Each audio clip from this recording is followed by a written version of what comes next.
ఈ ప్రాంతంలో అనేకమైన తెగలవారు నివసిస్తూ ఉండేవారు. గారో అనే తెగవారు కూడా ఈ ప్రాంతానికి సంబంధించిన వారే. ప్రస్తుతం వీరి ఆనవాళ్లు అస్సాం రాష్ట్రంలో కనిపిస్తుంటాయి. నిజానికి వీరు భయంకరమైన మూఢనమ్మకాలతో జీవిస్తుండేవారు. బయట వారెవరిని తమ ప్రాంతానికి రానిచ్చేవారు కాదు.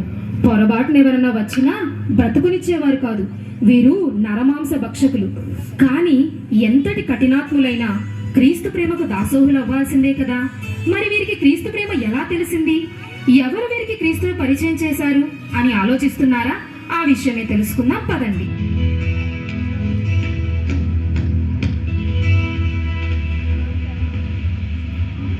గూడుందరికి జై, గూడుందరికి జై, గూడుందరికి జై, గూడుందరికి జై. ఏరా ఏంటి గూడెంలో సంగతులు? దండాలు దండాలు దండాలు. నేను విన్నది నిజమేనంట్రా? ఏంది దొరా?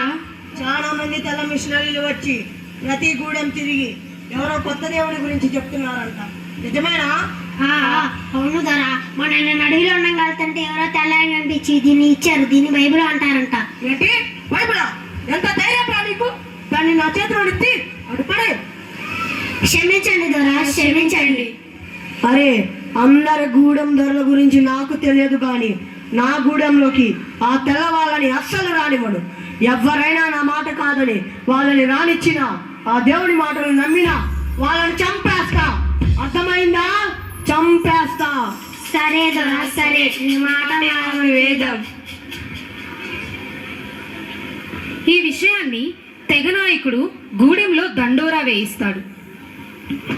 అక్కల్లారా, అమ్మల్లారా, అయ్యల్లారా, అన్నల్లారా, ఇది గూడెం దరానా. తెల్ల మిషనరీలను మన గూడెంలోనికి రానివ్వకూడదు. వాళ్ళు కనపడితే మాట్లాడకూడదు. అట్లా మాట్లాడినట్టు తెలిస్తే వారిని చంపేస్తారు. హో!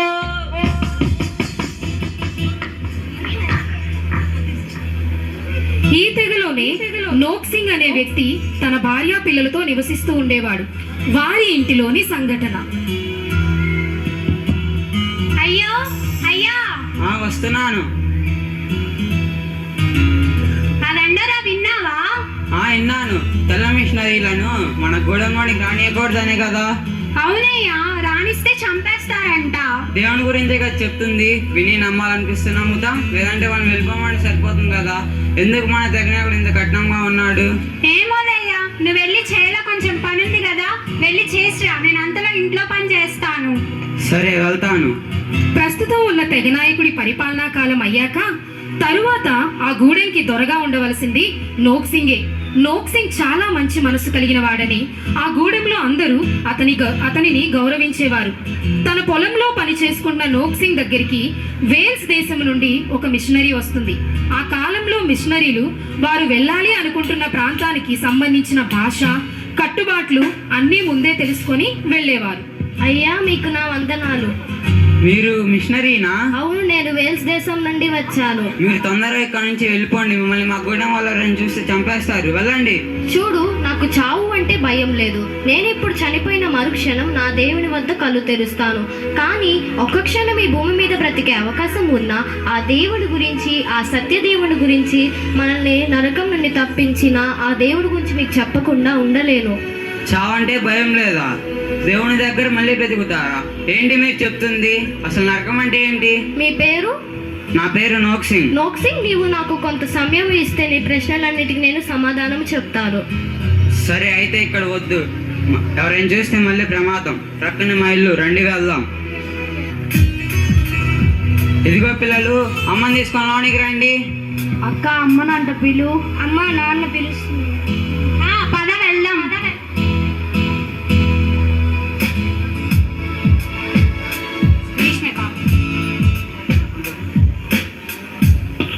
అయ్యా, వీళ్ళేనా తెల్ల మిషనరీలు అంటే? మన ఇంటికి ఎందుకు తెచ్చావు? మన వాళ్ళు చూస్తే ఇంకేమైనా ఉందా? నా మాట విను, భయపడకు. కొద్దిసేపు మనతో మాట్లాడి వెళ్ళిపోతుంది. సరే, కూర్చోండి. సరే, అయితే ఇప్పుడు చెప్పండి. చావంటే మా అందరికి ఎంతో భయం, కానీ మీరు చనిపోయినా కూడా దేవుని దగ్గర మళ్ళీ బ్రతుకుతా అంటున్నారు. ఏంటిది అది? ఈ భూమి మీద బ్రతుకుతున్నది బ్రతుకు కాదు, మనకు చనిపోయాక కూడా మరొక జీవితం ఉంది. మనం ఇక్కడ జీవించిన విధానాన్ని బట్టి అక్కడ నిర్ణయింపబడుతుంది, అంటే మన పరలోకమా నరకమా అని. అసలు పరలోకం అంటే ఏంటి, నరకం అంటే ఏంటి? నోక్సింగ్, పరలోకం అంటే చాలా సుందరమైన ప్రదేశం. అక్కడ ఎటువంటి బాధలు ఉండవు, చాలా ఆనందంగా ఉండొచ్చు. అదే నరకం అనుకో, అమ్మో చాలా భయంకరంగా ఉంటుంది, ఎప్పుడు ఏడుపులు వినిపిస్తూనే ఉంటాయి. ఆ నరకం నుండి మనం తప్పించుకోవాలంటే ఆ యేసును ఆశ్రయించాలి. యేసుక్రీస్తుని మాత్రమే ఎందుకు ఆశ్రయించాలి? యేసుక్రీస్తు మాత్రం మన పాపాల కోసం ప్రాణత్యాగం చేశారు. యేసుక్రీస్తు సిలువలో ప్రాణాలు పెడితే మా పాపాలు ఎలా పోతాయి?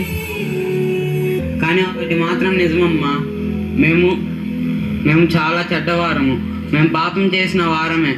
మరి చెప్పు నోక్సింగ్. మేము చాలా చెడ్డవారము అంటే మనుషుల్ని అంటే మా తెగ కాని వారిని చాలా మందిని ఈ చేతులతో బల్యాలతో చంపేశాము. మమ్మల్ని కూడా ఈ దేవుడు క్షమిస్తాడా? తప్పకుండా క్షమిస్తాడు నోక్సి. నీవు ఆయన ఎదుట మోకాలు వేసి నీ తప్పులన్నీ చెప్పి క్షమించమని అడిగితే తప్పకుండా క్షమిస్తాడు. దీనిని ప్రార్థన అంటారు. రండి మనం అందరం కలిసి ప్రార్థన చేద్దాం. యేసయ్యా మీకు స్తోత్రం. ఈ కుటుంబాన్ని దర్శించండి, ఈ కుటుంబాన్ని రక్షణలోకి నడపండి, అలాగే ఈ తెగ వారిని కూడా రక్షించండి. ఆమేన్. అక్కడి నుండి మిషనరీని త్వరగా పంపివేస్తారు. అప్పటి నుండి నోక్సింగ్ తన కుటుంబంతో కలిసి ప్రార్థిస్తూ దేవుని గురించి బైబిల్లో ఉన్న అనేకమైన విషయాలు తెలుసుకుంటాడు.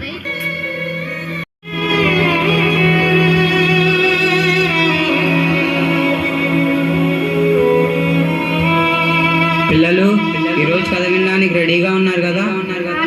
రెడీ. నిన్న మనం ఏం చదువుకున్నాం? 5 రొట్టెలు 2 చేపలు తెచ్చిన చిన్నవాడు యేసయ్య ఆశీర్వదించి దీవించి 5,000 మందికి పంచిపెట్టారు. భలే చెప్పారే. ఈరోజు మరొక కథ చెప్పుకుందాం రండి. ఇలా నోక్సింగ్ తన కుటుంబంతో దేవుని కృపలో ఎదుగుతూ ఉంటారు. దేవుడు వారికి ఇచ్చిన ఈ రక్షణ ఆనందాన్ని ఇతరులకు కూడా పంచాలని నోక్సింగ్ అనుకుంటాడు. మెల్లగా తన గూడెంలో కొంతమందికి బైబిల్లోని విషయాల గురించి చెప్తూ ఉంటాడు. ఈ సంగతిని ఆ గూడెం దొర పనివాడు చూస్తాడు. అవ్వ నోక్సింగ్, ఎంత పిచ్చి పని చేసావు, మా దొరకి చెప్తానా ఉండు. అయ్యా దొర, ఆ నోక్సింగ్ గాడు మీరు ఇచ్చిన ఆనాడు మీరేడయ్యా, ఆ దేవుడి గురించి చదివి మన గూడెం వాళ్ళందరూ చెప్తున్నాడయ్యా. ఏమన్నా నోక్సింగ్ ఎంత పని చేశాడు వాడి నా తర్వాత ఈ గూడెంకి దర్రు చేద్దాం అనుకున్నాం, కానీ వాడి పని చేశాడు. వెంటనే రేపు అందరినీ పంచాయతీకి రమ్మని చెప్పు. ఆ నోక్సింగ్ వాడికి చెప్పు, వాడుగా ఆ దేవుని విడిచిపెట్టకపోతే నా చేతిలో చచ్చిపోతాడని. రేపే పంచాయతీ, అందరు రావాల్సిందిగా కోరుతున్నాం. ముఖ్యంగా నోక్సింగ్ కుటుంబం తప్పకుండా రావాల్సిందిగా కోరుతున్నాం. ఆ దండోరా విన్నారు కదా? రేపు మనం అందరం వాళ్ళందరి ముందు నిలవబడాలి. వాళ్ళు మనల్ని ఏదైనా చేయవచ్చు. బైబిల్లో స్టెఫెన్ గురించి, శిష్యుల గురించి చదివాము కదా. వాళ్ళ ప్రాణాలు తీస్తామని బెదిరించిన క్రీస్తుని వారు విడిచిపెట్టలేదు. అలాగే మన ప్రాణాలు తీస్తామని బెదిరించిన మనం క్రీస్తుని విడవమని చెప్పాలి. గుర్తుపెట్టుకోండి, వాళ్ళు మనల్ని ఏది చేసినా మనం వారిని క్షమించాలి. ఎందుకంటే మనం పరలోకానికి వెళ్ళడానికి సిద్ధంగా ఉన్నాం, కానీ వారికి ఇంకా దేవుని గురించి తెలియదు. వారి రక్షణ కొరకు మనం ప్రభువును వేడుకోవాలి. పిల్లలు, మీకు ఏసం చుట్టం ఇష్టమే కదా? చాలా ఇష్టం. అయితే మీకు రేపు భయం వేసినా ఒకటి గుర్తుపెట్టుకోండి, మనం ఏసే దగ్గరికి వెళ్తున్నాము. ఇక్కడ కన్ను మూసిన వెంటనే మనం ఏసే ముందు ఉంటాము. రండి ప్రార్థన చేసుకుందాం. ప్రభువా, నీ కొరకు సాక్షిగా నిలవబడుటకు మా కుటుంబానికి నీ కృపను, శక్తిని ఇవ్వండి. మా గూడెం పేరును దర్శించండి, వారిని రక్షణలోనికి నడిపించండి. ఆమేన్. మరుసటి రోజు పంచాయతీకి ఆ గూడెం వారు వస్తారు. నోక్సింగ్ కుటుంబాన్ని బంధించి వారందరి మధ్యలోకి తీసుకొస్తూ ఉంటారు.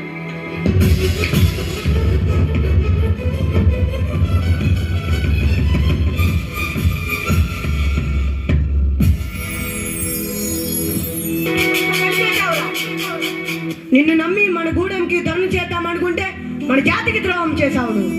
యేసే నిజమైన దేవుడు. మన పాపాల కోసం ప్రాణాలు పెట్టి తిరిగి లేచింది ఆయనే. వాడి నోటి మీద కొట్టండ్రా. నాకే నీతులు చెప్తున్నాడు. మర్యాదగా దేవుడిని విడిచిపెడతానని చెప్పు. ఇదే నేను నీకు ఇస్తున్న చివరి అవకాశం. లేదంటే నాలోని రాక్షసుని చూస్తావు నువ్వు. ఆ పని నేను ఎప్పటికీ చేయలేము. యేసుక్రీస్తు మా నిజమైన దేవుడు. ద్రోహి, నమ్మక ద్రోహి, పిచ్చి పట్టింది నీకు. మర్యాదగా దేవుడిని విడిచిపెట్టు. లేదు, నేను అలా చెప్పను. కొట్టండి రావాలి.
ఏడిరా నీ దేవుడు? ఎక్కడా? ఇప్పుడైనా దేవుడిని వదిలే, లేదంటే నీ భార్యను కూడా చంపేస్తా.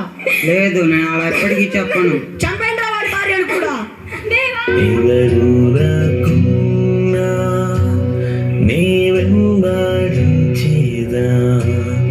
ఎవరు రాకున్నా నే వెంబడించేదా,